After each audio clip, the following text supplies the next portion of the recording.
get the tumor, to fight the tumor.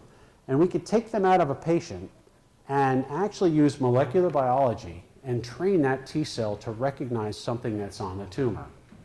We call this a CAR T cell, chimeric antigen receptor. I'll give you an example. Here we have a CAR T. This is a T cell that we've engineered to express this protein. Here you have a tumor with a known receptor, and let's just say it's a folate receptor for now. We at our company have developed what we call adapters. They're bispecific, which means one part of it is going to recognize the tumor, the other part's going to recognize this CAR T.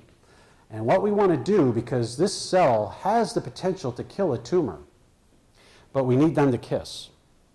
And the way we do that is using that bispecific adapter. Now they come in close contact, and when that happens, this T cell recognizes this, releases its fury on the tumor to kill it.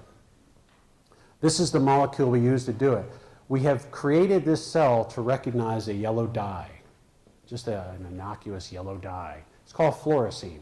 If we inject those cells into people that have cancer, those cells alone do nothing. Why? Because that yellow dye is nowhere in your body. And so we come across and give that patient EC17 or folate, which binds to the folate receptor, and it has this yellow dye attached to it. So EC17, when we inject that into mice, and in this case, mice were injected 11 days earlier with tumor cells, and the tumor cells went all throughout their body and they created metastatic lesions. Here you have the open thoracic cavity of a mouse. Here's the heart. Here are the lungs. If you look closely, you'll see areas of obvious pathology. You'll say, all right, that's not right. But, you know, heart looks fine. If we inject EC17 and then shut the lights off, the nice thing about this yellow dye is it's fluorescent. So we can put a UV lamp on it and find out where it went. Look at all those yellow dots. That's all cancer.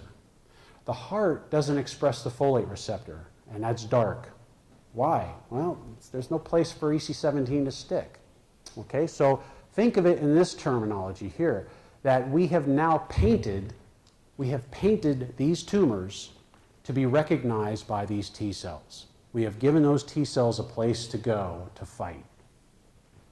We've done the same thing in humans. So this patient of ours, she had ovarian cancer, and she was going through surgery to have a lot of that cut out. And I know you don't really realize what that is, but that's her, that's her innards, and there's a lot of cancer here. But if you turn the lights off, you'll find out where EC17 labeled all of her cancer. This is being developed right now to aid a surgeon to actually more optimally cut out the tumor during that initial surgery.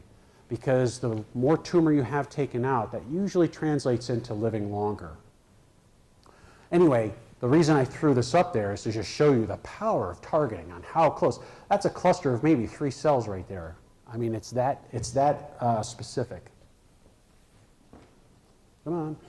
All right. What I'm going to show you here is a video of another patient that has osteosarcoma. I think this guy was about 18. Not too much older than you guys. 18. And what you're seeing here, I'm going to go back, sorry. Let me tee this up just for a second. Here is, he's going through surgery, and I'm almost done, so just bear with me here. He's going through surgery. This is his lung, and this is a side-by-side image. This is the chest cavity. You can see the ribs.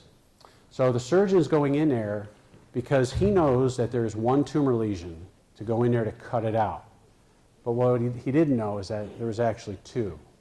And about an hour before this surgery, this patient was dosed with a folate-targeted dye to light up where it is.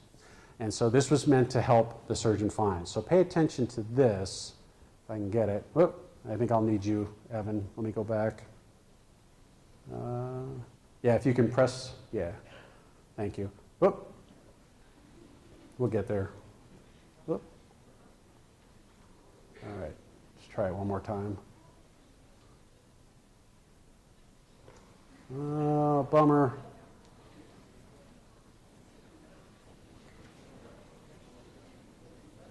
Okay, there we go. Here we go. So you'll see on this side, this is no fluorescent light, and this will be fluorescent light when they turn it on. There's the tumor they knew was there. And so as soon as he turns on a lamp, boom, there it is, let's cut it out. But then he's like, wait a minute, what's this? All right, that's not so obvious sometimes. That's another lesion. And so we cut that out, and the pathologist said, yeah, that's cancer. That's also cancer. They would never have known that. Never have known that unless we lit it up. And we targeted that dye to light it up. This is the same dye we're going to use in the immunotherapy approach. So just to fast forward quickly here, this therapy works. It works very well. And using those same mice, just to show you for illustrative purposes, if you don't treat, the tumors grow. If you treat with our immunotherapy, the animals survive and they live well. I think that's all the science I really want to show you. The last two slides, really this one here is just the take-home messages. What would I hope you would take home with you or leave the room? That cancer develops when a normal cell loses its ability to control how it divides. First principles. You can kill these tumor cells by inhibiting the processes that control division. I gave you a few examples there. Old chemotherapy makes people sick because the drugs go everywhere. They kill normal organ tissue as they will the cancer. So drug targeting is obviously the better way. We can target imaging agents to help view where that cancer is and to also have a higher degree of confidence that our targeted therapy will actually work against or for those patients. And I gave you examples, multiple examples of targeted therapy. Talked about the SMDC approach, targeted chemo.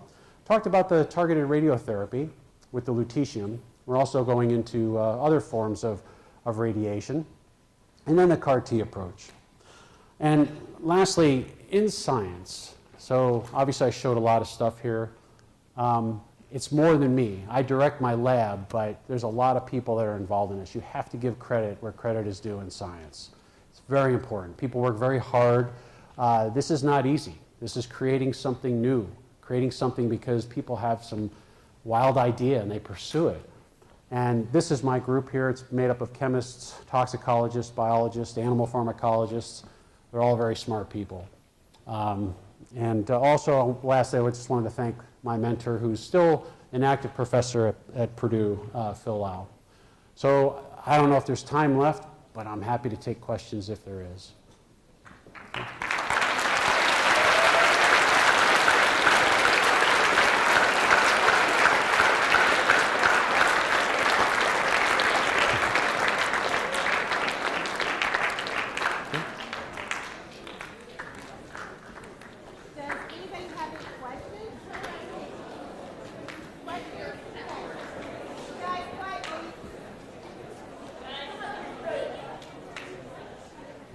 I'm not going to be able to hear.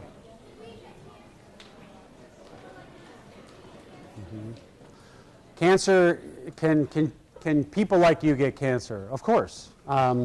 Anybody can get cancer.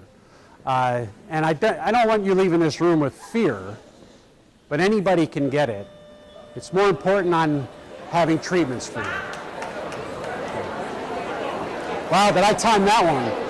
Thank you so much. Oh, absolutely.